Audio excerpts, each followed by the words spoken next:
அண்மை செய்தியை பார்த்து கொண்டிருக்கிறோம். மதுரையில் ரூபாய் 2 கோடி கேட்டு கடத்தப்பட்ட 14 வயது சிறுவனை 3 மணி நேரத்தில் போலீசார் மீட்டிருக்கின்றனர். இதை அண்மை செய்தியாக பார்த்து கொண்டிருக்கிறோம்.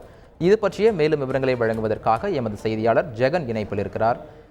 ஜெகன், வணக்கம். சிறுவன் கடத்தப்பட்டதற்கான காரணம் என்ன? எப்படி போலீசார் அவரை மீட்டார்கள்? முழு விவரங்கள்.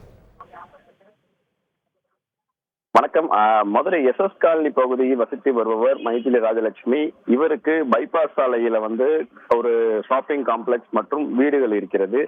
இவரது மகன் தனியார் பள்ளியில 7ஆம் வகுப்பு படித்துக் கொண்டிருக்கிறார்.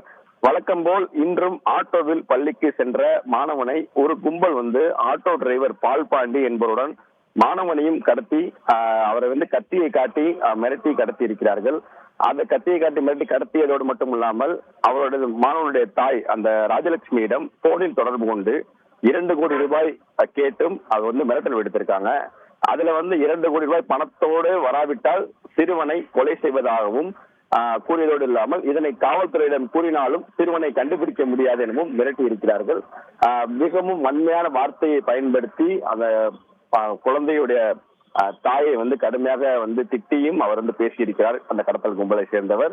இதனை தொடர்ந்து பார்த்தீங்கன்னா மதுரை எஸ்எஸ் காலனியோட காவல் நிலையத்துல புகார் அளிக்கிறாங்க. இதனை தொடர்ந்து புகார் அளிப்பின் அடிப்படையில வழக்கு பதிவு செய்து ஆய்வாளர் காசியின் தலைமையில தனிப்படை அமைக்கிறாங்க.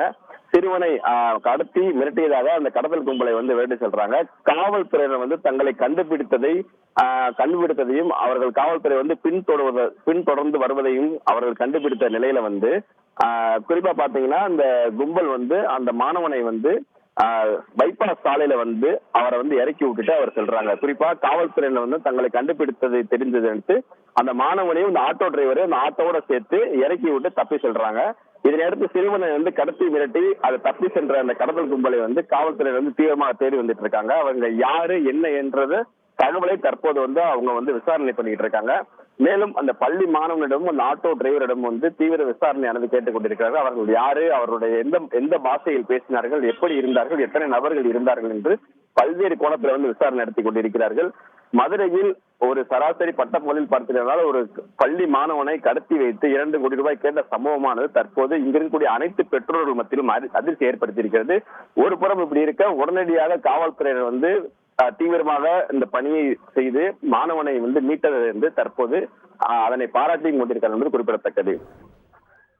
முழு விவரங்களுக்கு நன்றி ஜெகன். செய்திகளை உடனுக்குடன் தெரிந்து கொள்ள உடனே சப்ஸ்கிரைப் பண்ணுங்க.